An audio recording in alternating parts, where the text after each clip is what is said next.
Hey, this is Philip, and today we are hiking the Buckeye Trail, where it passes through Salt Fork State Park.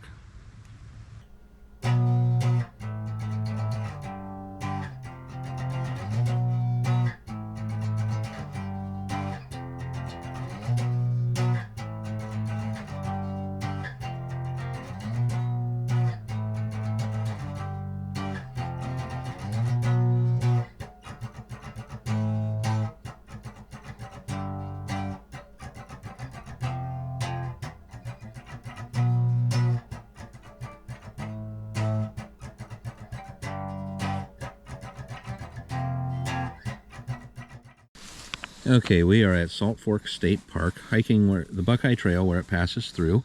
And actually, we're starting out here at the group camp area, and there's nobody here. So it goes, looks like through the woods, roughly a mile. And then we have to walk back. We don't have a ride at the other end. From there, it just uses the park roads. There's a tiny section here where it supposedly goes through the woods. We actually went down there looking for a trailhead at this end, couldn't find it. Looked this end, couldn't find it. So I think it actually just follows the road all the way through. Yeah, so we're gonna just hike the mile through the woods and then come back. So that'll get us about 2 miles today. Fun. We noticed we have a flat tire once we got here. Driving around on the back roads to get in here. Now we have a flat tire to deal with. We're going to deal with that when we get back. We're going to do the hike first. But yeah, anyway, this is a hunting area. Well, we got to walk through the group camp area to get onto the Buckeye Trail, and then it's a hunting area that we'll be walking through after that. So, got the orange cap on, keep us visible on the trail. Let's go.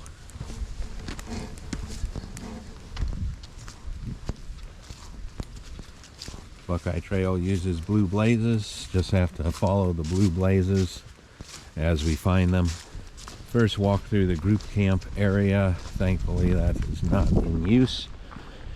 Once we find the trail over here on our right side somewhere, it comes off of the group camp area. It goes to the right. The map shows it going to the right. The blaze is over here on the left.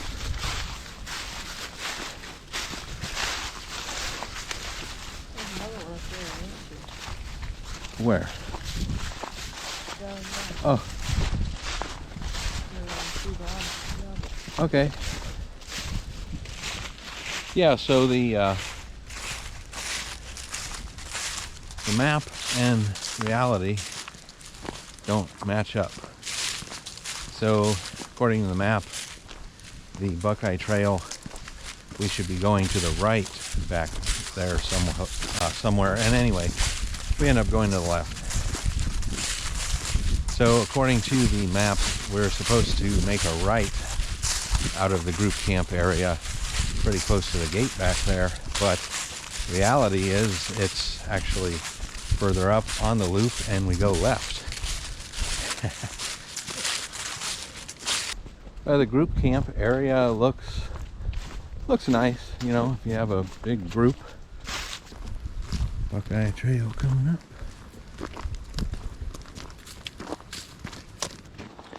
All right, here's where the Buckeye Trail comes off out of the group camp.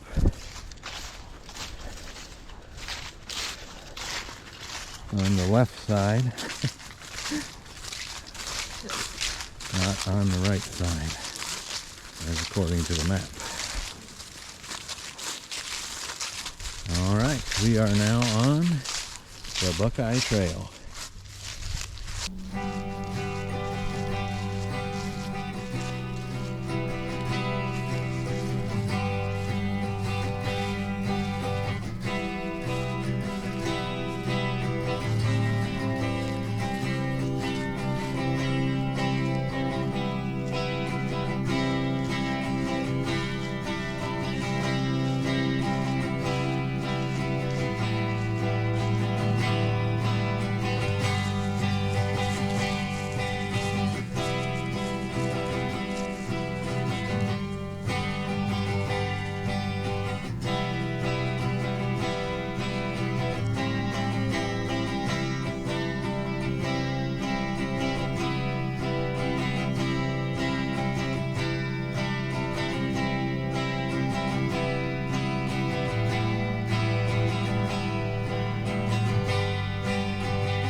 as we're walking along. There's some rose hips all over the place. Lots of these wild rose bushes all over along this trail. That suggests it's all regrowth. This is not old growth forest. You probably won't find any grapes on this, but this is a grapevine. Usually the grapes grow at the top, and I'm not seeing any up there. Probably the birds got them all. Well, as you can probably see behind us here, the Buckeye Trail is actually pretty wide where it comes through the Salt Fork Forest. It's pretty wide. It doesn't look like it gets used very much, or at least not recently. We're seeing very little sign of people on this section anyway. I imagine hunters use it, probably because it passes through the hunting area. I imagine there's probably some hunters that use it.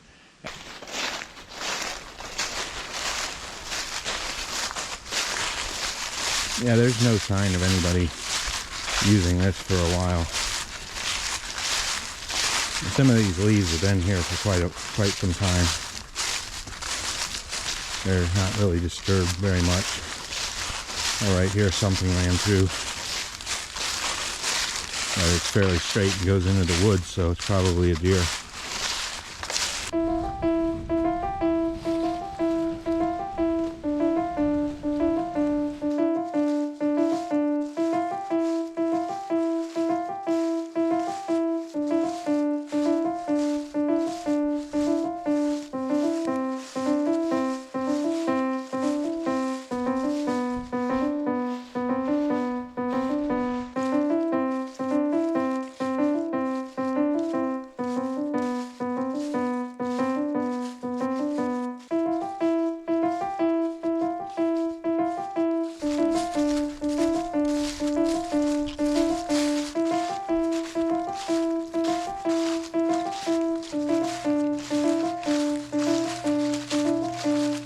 All right, so we've walked probably most of the way, and we decided to turn around. We hear gunshots further up, so we know there's hunters up there. We also had driven the road section of the Buckeye Trail before we got into this woods section, so we know that at the other end there's vehicles along the road over there, so we don't want to get in the way of anybody's stray bullets, so we're going to head back. We are most of the way. Can't really tell how far we are, but we are an hour in to our mile, and judging by the distance we walk, I'd say we're probably most of the way along through this 1 mile section. So time to head back.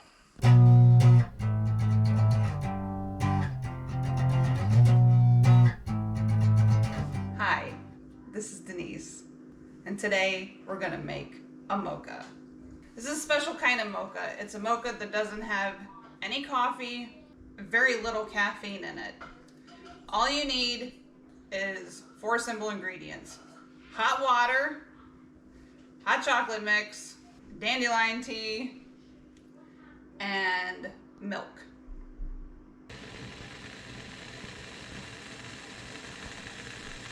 All right, so to make your mocha, you're gonna need 2 teaspoons of your dandelion coffee or tea or whatever you want to call it.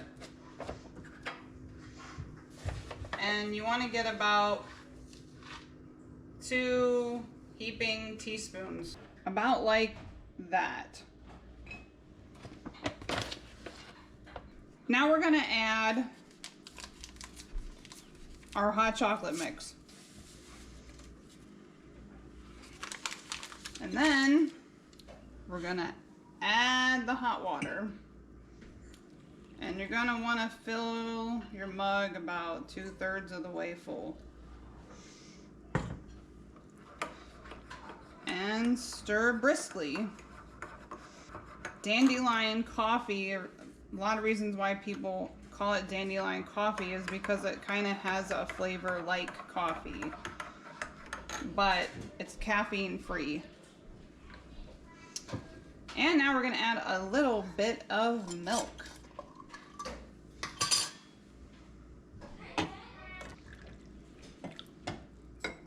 it's goat's milk. We're adding a little bit of goat's milk. You can use really any kind of milk you want. And stir that in to make it nice and creamy. And there you go. There is your mocha.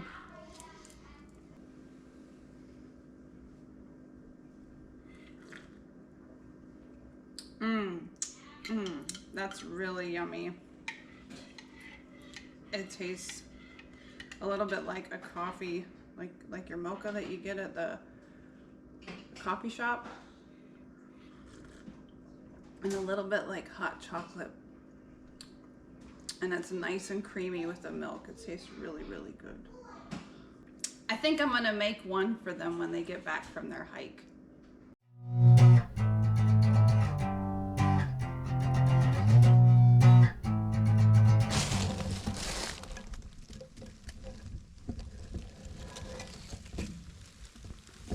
This is a club moss, or giant club moss, some people call it. Got some wild garlic growing right in the trail. Yeah, there's lots of wild garlic growing in the trail and other things, but it looks to me like they probably mow this or something. I bet they maintain it as like an access thing for maintenance. It's wide enough to drive a vehicle on, so I bet that is what they do with it. Yeah, so we know that the other trailhead, the other end that we were heading toward, we know that there were hunters up there parked pretty close to that trailhead. That's why we went around to the other side that we did. I just noticed that a lot of hunters over the years don't go very far from their vehicle. And, you know, everyone has their own preference and choice of what they do, and that's up to them. As for me, I like to go further in, away from the vehicle, get in where nobody else is, where there's less pressure, and that's where I hunt. But I know a lot of guys that park their vehicle and they just go into an area and don't go very far, and of course they get things too, so I guess both systems work. Of course, there's a good friend of mine.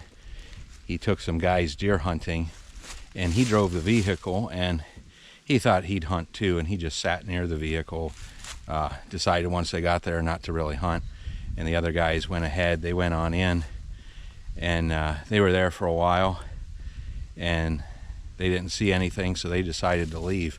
And as they're coming back toward the vehicle, he's deciding, well, he's going to get out and walk around a little bit, go down trail, and yeah, because they couldn't communicate. They didn't have any communication devices along. So anyway, he starts heading in as they're heading out, and of course, 2 deer come up on him, and he shot them both. So he got 2 deer that day, and the guys who went further in the forest didn't get any.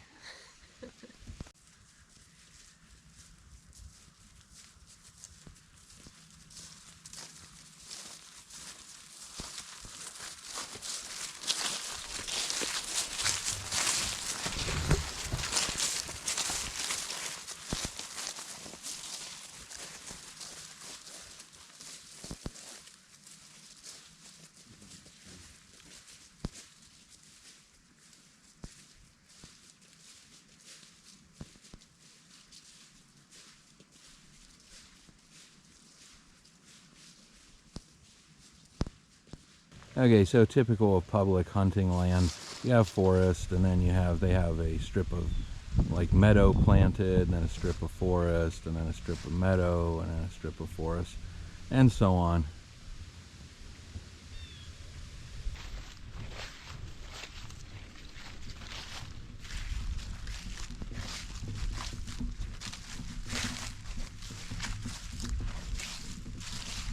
So here's that other vine plant with the other kind of berries that people often mistake them for grapes, and they're not grapes.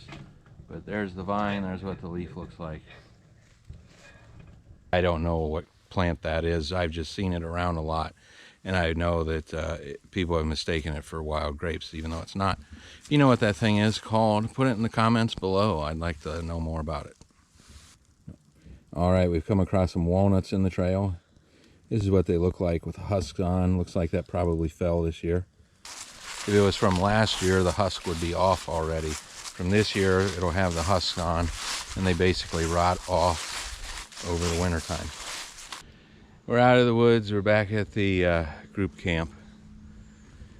Now, the moment we've been looking forward to, changing the tire.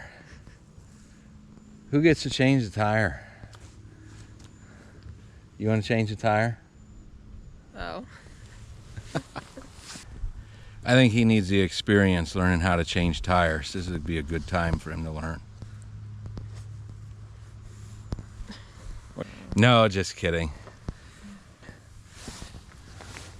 He always helps me, though. He'll help. I won't make him do it.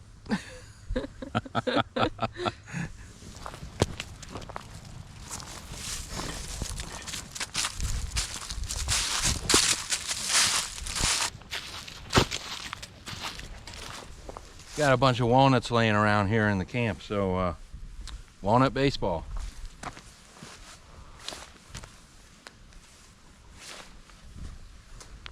All right, somebody with an air pump showed up and saved our biscuits on the changing the tire. Now we'll take it somewhere and get it repaired. Anyway, if you like this video, please share it with your friends. Please hit like and subscribe as well if you haven't done so already. Thank you, and see you on the next one.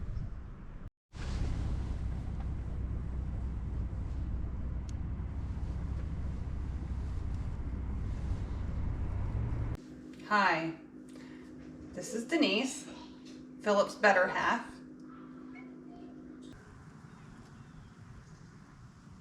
Whatever. Okay. I think we got good. Any kind of milk. Say something. Something. What gives? Hi,